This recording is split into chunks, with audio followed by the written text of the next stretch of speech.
Do you want that officer to try something that may work? Or do you want something that will immediately eliminate the threat? I ask you that, Mayor de Blasio. I think I know your answer. I think society would say the same. But why do cops constantly have to defend themselves for doing the right thing? It makes me so pissed off. It really does. It really does. Anyway, a person, out of all the emails and texts, everything that I got, someone from New York who wanted to remain anonymous, wrote in this letter, and I want to read it. I'm going to read it word for word here. This is what it says. It says, "You preach from your comfortable chair behind your safe desk. You question police actions, but who are you? Have you ever been in a life and death situation? I don't mean your secretary getting you the wrong coffee either. Have you ever put your own life into jeopardy to save complete strangers? Who are you anyway? If there is even a hint of your life being in jeopardy, your security leaps into action to protect you. Police don't have that.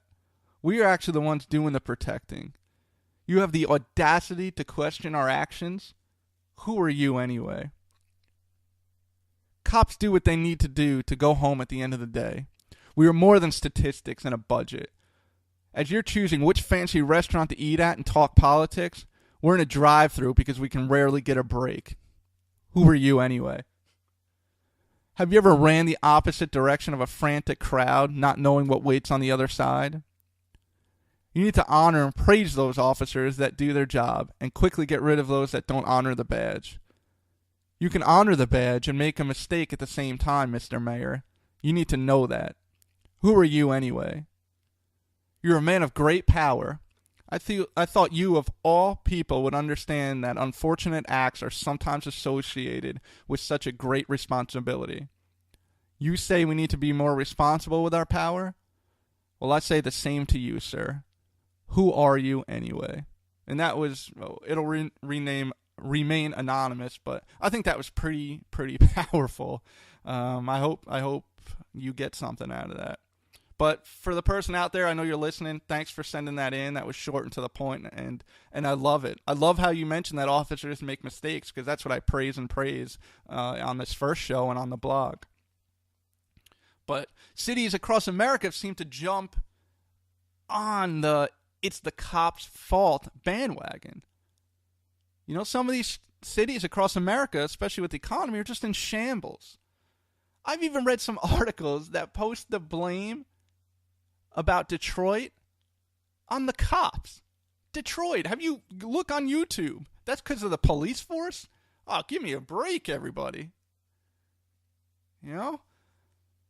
And while we were talking about New York City before, I think it's a perfect example to prove some good police work. You know, nobody rarely talks about that anymore. I remember New York City in the 80s and the early 90s. I grew up in that area. You couldn't walk down the street without looking over your shoulder. You know, even Manhattan. A lot of Manhattan was in disarray. It was awful. You know, if you visited Times Square during that time, you know what I mean. You know, there was prostitution, drugs, squeegee man, human trafficking. It was not a good place to visit, or heck, that even live. I don't even want to go into like Harlem or the South Bronx. Anyone who's visited those areas, they're still not the greatest, but they're better. I mean, Manhattan, come on. I mean, it's $1 million to live in a closet now. You know, I remember my dad would go to work because he worked in the South Bronx, and he used to tell me some of these stories too. And he would drive a piece of shit car. And when he parked, he would open the glove box, open the windows, leave the doors unlocked, made it very easy for somebody to get in or the car if they wanted to break in. And the reason why he did this is he was sick of paying for windows. I mean, he had nothing in there. So he said, if you want to look, open the door, go in. Just don't break the window and cost money. I mean, that's crazy. But that was the truth. Those were the conditions that people lived in or visited when they went to New York.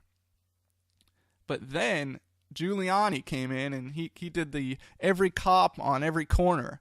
kind of philosophy. I mean, there's a lot behind that. Listen, it's more than putting a cop on every corner. I get that. But a police presence was largely responsible for turning New York City, especially Manhattan, around. You know, you can say that the mayor's office and officials, they brought it back, and they were responsible. But it was the boys in blue on the front line that turned New York around. Don't forget that. And I think Mayor de Blasio has seemed to have forgotten that. You know, there are many, many reasons and philosophies, you know, that I think make New York a great place to be today. You know, but Mayor de Blasio, you've divided the city, and you need to fix this. I'm glad that officers are turning their back to you. You deserve it. You know, you don't understand what cops have to put up with.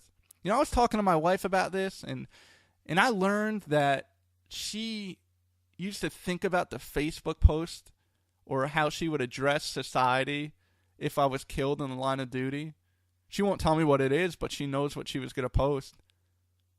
You know, is that a threat to you, Mr. de Blasio? Does your wife have to do that, or your associates in your comfortable office have to deal with that? You know, I cannot stop thinking about those two officers and their families. I can't stop thinking about it. And that's why I'm spending a lot of time on this, whatever. I don't care what you think.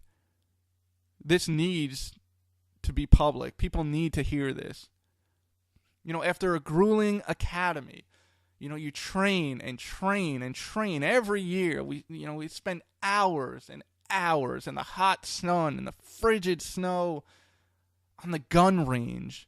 You know, I remember constantly opening up thick books trying to keep up with current laws and never mind the constant testing. I mean, we are constantly tested in the field with society and in the books. You know, all the scenarios that we would physically act out, then have to go home and ice down our body from the bruising and the welts that our fellow officers gave us because they're trying to teach us, fight until you go home. You know, we would suffer through it as officers through the academy and through our career because we have constant training throughout our career. The academy is just the beginning. We knew what we were doing so we could go home at the end of the night. You know, Officer Ramos and Officer Liu could have been the best trained, most knowledgeable officers in the world, and nothing would have protected them or helped them that tragic morning. It wasn't the possibility of shootouts or responding to a crazy call that kept me up at night. It wasn't battling with someone triple my size or wrecking my car on the way to a hot call that worried me. What I was most fearful of as a cop was exiting my car or sitting in a restaurant and boom, lights out. You can't train for that. You just have no chance. And I always said if I was going to go out, I wanted the opportunity to have a fighting chance. And those two NYPD officers just never stood a chance. The second they put that badge and that uniform on, they were destined to die that day. And that is awful. That type of murder is scary.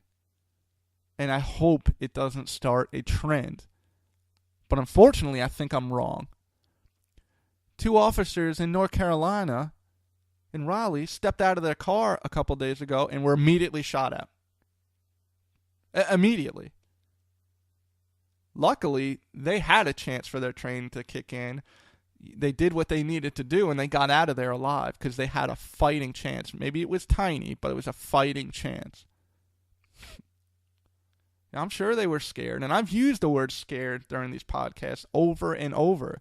Any officer who says that they don't get scared is lying, and they're a coward. Fear is what protects us and keeps us alert. Fear is the reason my hair stands up on the back of my neck when I used to be walking up a driveway or knocking on a door. You know, that little hair stood up on the back of my neck. I listened. You know, fear is the reason why most cops sit like facing the door in a restaurant, or even when they're off duty and won't have their back to someone. We don't want to get caught with our heads down, because if we do, it may never come back up. Once again, we can only get this one story in just because I went on and on about it, but I felt like that needed to take place. I needed to get this out, and I needed everyone out there to hear this. This is a sad time for law enforcement. We deal with shootouts, and we deal with tragic situations, but we don't deal with this every day. We don't deal with cold-blooded just murder. They just never stood a chance. Anyway, now that that's out there, I just want to let you know that we are going to take some phone calls. The system is being installed as we speak, believe it or not. I wanted to do it this show, but I think we're going to do a special show this week, in between this week and next week's show, just to take some phone calls and stuff, because I do not want this show to be about me preaching. And unfortunately, that's kind of what it's been the first in this show, and that's not what this is about. So please don't get that idea. We're going to get some good stuff in here. Our goal is to really have these phone calls ready by tomorrow. So hopefully we can take them, and I hear you people messaging me and wanting to talk. I got you. I hear you, and we're working on it. Please just give us a little bit of time. But I do want to address at least one question I received from social media. And I thought after the 200 questions that I got when I first posted this, I thought it would slow down. But holy cow, keep them coming, everybody.